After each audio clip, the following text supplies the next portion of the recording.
दोस्तों आज इस वीडियो के अंदर बात करेंगे हम बिगिनर फोटोग्राफी सेटअप के बारे में, यानी कि जो भी बिगिनर फोटोग्राफर्स हैं उनके पास जो है क्या क्या सेटअप होना चाहिए अपनी फोटोग्राफी को करने के लिए, including camera, lenses, accessories, photo editing software वगैरह वगैरह। तो इस वीडियो को सभी बिगिनर फोटोग्राफर्स एंड तक जरूर देखिए। So welcome back to my channel friends, this is Manish Saxena. शुरू करते हैं।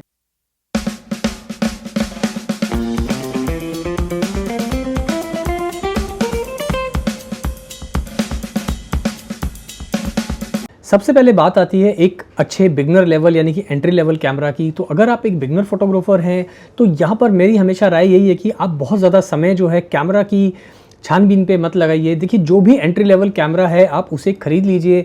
ज़्यादातर कोशिश करिए कि जो आपका कैमरा बॉडी है वो करीब आ जाए 30,000 से लेके 50,000 के बीच में।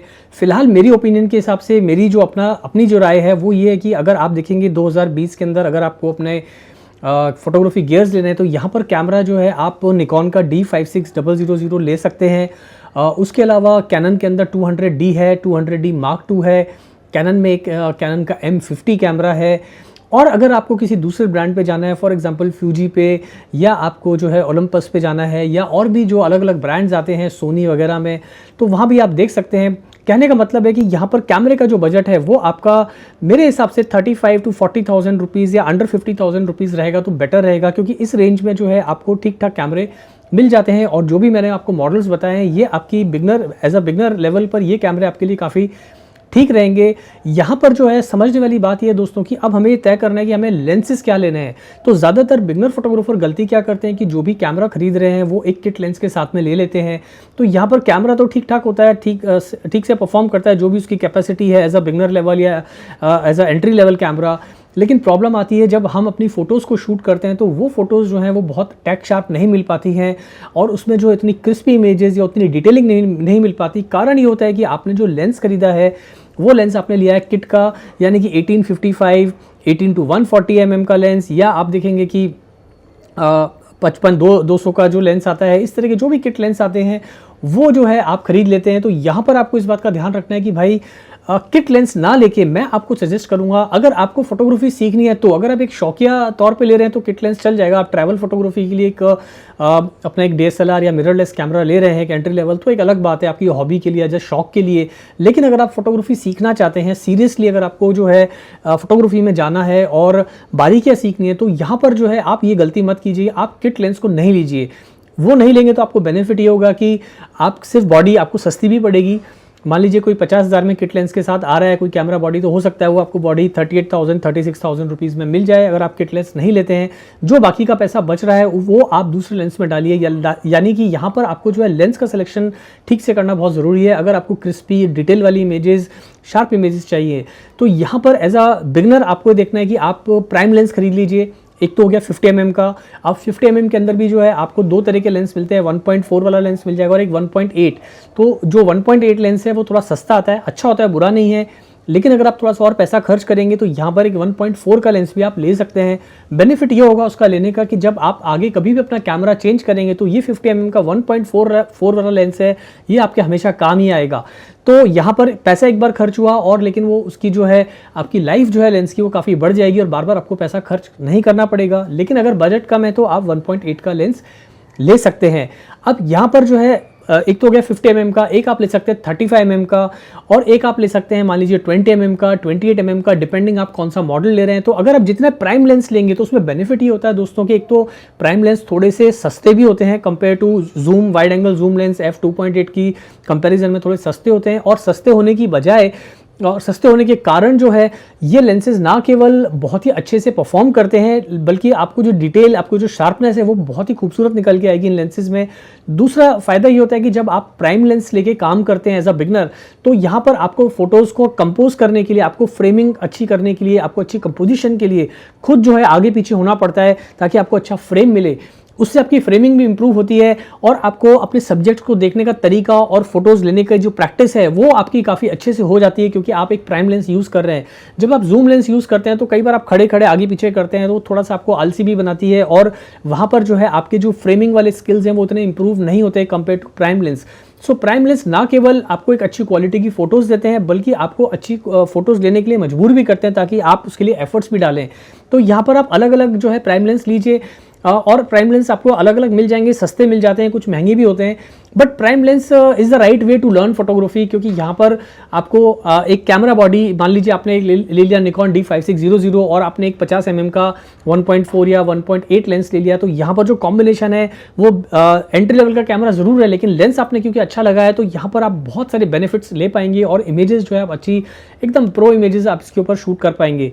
तो यहाँ पर लेंसेज जो है वो बहुत मैटर करते हैं, तो लेंसेज पे खास तौर पे ध्यान दीजिए। और अगर आपको जूम लेंसेज चाहिए यानी कि टेलीफोटो जूम, तो आप शुरू में 70-300 वाला लेंस ले सकते हैं चाहिए तो, या जो भी सस्ते वाले टेलीफोटो जूम अवेलेबल है, ना कि 18-140 की जगह आप 70-300 का लीजिए, वो ज़्यादा बेटर रहेगा।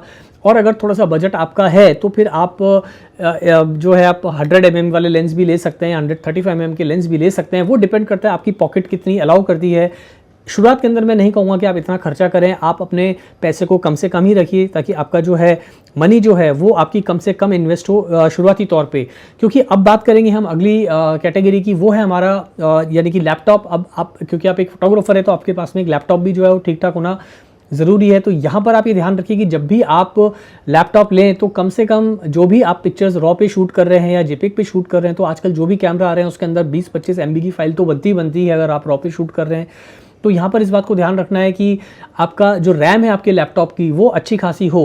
देखिए मिनिमम 4 GB चल जाएगी, लेकिन अगर आपके पास में 8 GB का रैम है और अगर i7 आपके पास में जो है प्रोसेसर है, तो ये एक सही कॉम्बिनेशन होता है। इसमें आप आराम से 2-4 साल काम आराम से चला लेंगे अपना।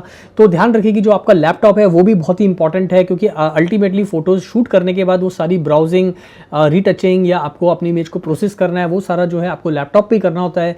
तो यहाँ पे आपका लैपटॉप भी जो है वो थोड़ा सा उसी लेवल का होना चाहिए जिस तरीके से आपने अपना कैमरा या लेंस खरीदा है। तो इस बात का आपको ध्यान रखना है। अब बात करते हैं एज अ बिगनर आपको किस सॉफ्टवेयर की ज़रूरत है दोस्तों। तो यहाँ पर सॉफ्टवेयर मैं आपको रिकमेंड करूँगा, या तो आप लाइट रूम पे काम कीजिए या आप कैप्चर वन प्रो पे। अब कैप्चर वन प्रो है, मैं personally capture one pro use करता हूँ। मैंने हालांकि लाइट रूम भी काफ़ी यूज़ किया है, और कैप्चर वन प्रो के ऊपर जो है मैंने पूरी प्लेलिस्ट है, आप मैंने नीचे डिस्क्रिप्शन में लिंक लगा दिया, वो आप देख भी सकते हैं, और चैनल पे जाएंगे तो वहाँ मैंने उसके वीडियोस बनाए हैं।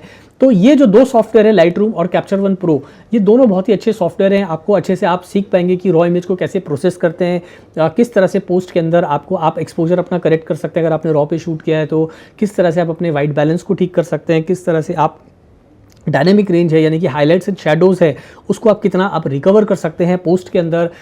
उसके अलावा दोस्तों अलग अलग जो इमेजेस में प्रॉब्लम्स आती हैं, यानी कि अगर बैकग्राउंड के अंदर कई बार लाइटिंग का इशू है, कई बार जो अगर लेंस के अंदर कुछ कैलिब्रेशन का इशू है, तो वो सारी चीज़ें आप उसमें ठीक कर पाते हैं, और बहुत ही ईजी सॉफ्टवेयर है। मज़े की बात यह है दोस्तों कि ये सॉफ्टवेयर जो आपको 30 डेज़ के लिए एब्सोल्युटली फ्री मिलता है, और मैंने इसके ऊपर एक वीडियो भी बनाया कैप्चर वन प्रो पे। आप इनकी वेबसाइट पे जाएंगे phase1.com पे, तो वहाँ पर जो है आप इसको डाउनलोड कर सकते हैं। 30 डेज़ के लिए एब्सोल्युटली फ्री है, तो आप 30 दिन के लिए इसको यूज़ कीजिए। अगर आपको पसंद आ रहा है तो आप इसको खरीद सकते हैं, मंथली पेमेंट में मिल जाता है। इसी तरह से लाइट रूम भी है, और उसके बाद आता है फोटोशॉप। तो फोटोशॉप जो है शुरुआत बेसिक सीखने के लिए अच्छा है, ये भी आपको मंथली रेंटल पे मिल जाता है फोटोशॉप, लेकिन ज़्यादातर मैं आपको यही एडवाइस करता हूँ कि आप खुद एडिटिंग ना करें तो ज़्यादा बेटर है। बट प्रोसेसिंग आप ज़रूर सीखिए, क्योंकि उससे आपको पता चलता है कि आपकी फोटोग्राफी में क्या क्या कमियाँ रह गई हैं, और उन कमियों को जो है हम रॉ को जब इमेज को प्रोसेस करते हैं तो कैसे पूरा कर सकते हैं। और इससे आपको अपनी फोटोग्राफी को देखने का नज़रिया भी आपका चेंज होता है कि आप कहाँ पर गलती कर रहे हो और फिर उसको किस तरह से आपने पोस्ट के अंदर ठीक किया। तो यहाँ पर जो है आपका लैपटॉप भी काफ़ी इंपॉर्टेंट है, फिर आपका फोटो एडिटिंग सॉफ्टवेयर वो भी काफ़ी इंपॉर्टेंट होता है। उसके अलावा अगर बात करें दोस्तों, तो कुछ एक्सेसरीज जो है वो आपके पास में होना ज़रूरी है, यानी कि एक ठीक ठाक सा ट्राइपॉड आप ले लीजिए अगर आप लैंडस्केप फोटोग्राफी करते हैं। ज़्यादा महंगा नहीं, बट ऐसा ले लीजिए कि जिससे आपका काम चल जाए।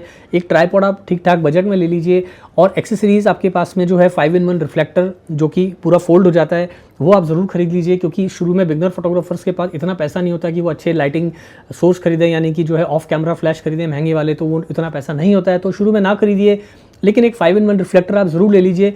उससे बेनिफिट ये होगा कि आप जब भी जो है अपना शूट करेंगे मॉडल के साथ में, किसी सब्जेक्ट के साथ में, तो आपको जो है जो भी लाइट आपको बाहर से आ रही है वो लाइट जो है आपके 5-in-1 रिफ्लेक्टर उसको डिफ्यूज़ करने का भी काम करता है। कई बार वही लाइट आप उसको जो है बाउंस करा के अपने मॉडल पे डाल सकते हैं।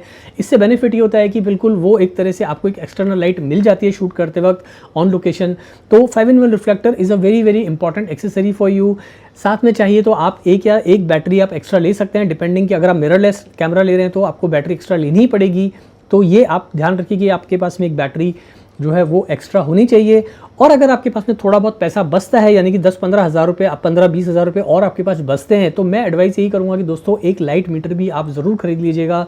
सिकॉनिक का आता है, अच्छा लाइट मीटर मिल जाएगा आपको, और उसका लिंक जो है मैंने डिस्क्रिप्शन में लगा दिया है, वो आप ज़रूर ले लीजिए। उससे आपको जो है लाइट को कैलकुलेट करना अच्छे से आ जाएगा। आप अपने सब्जेक्ट पे देख पाओगे कितनी लाइट जो है फॉल हो रही है, और आप अच्छे से अपने एक्सपोजर को जो है कंट्रोल कर पाओगे। और ये जो एक्सेसरीज मैंने आपको 5-6 बताई, ये बहुत ही इंपॉर्टेंट है दोस्तों आपकी फोटोग्राफी के लिए।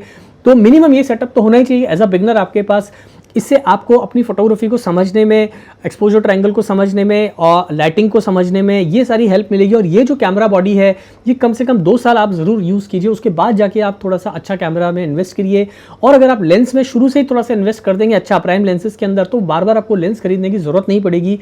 उसी ब्रांड का कैमरा जो है आप आगे ले सकते हैं और लेंसेज आपके पास में इंटैक्ट रहेंगे। तो यहाँ पर आपकी जो है सेविंग भी डबल होती है दोस्तों, कि आपका खर्चा सिर्फ कैमरा बॉडी को अपग्रेड करने का होगा। तो शुरू में मन ऐसा बनाइए कि भाई पहले हमको लेंस कौन से लेने हैं वो सोचिए, उसके बाद सोचिए कि कैमरा बॉडी कौन सी लेनी है। और लेंसेज जो है वो आप अपनी फोटोग्राफी के हिसाब से जो है सेलेक्ट कीजिए। मैंने तो आपको एग्जांपल के तौर पे बताया कि भाई 50 mm का, 35 mm का, 28 mm का, या 20 mm का, या 85 mm का लेंस ले लीजिए।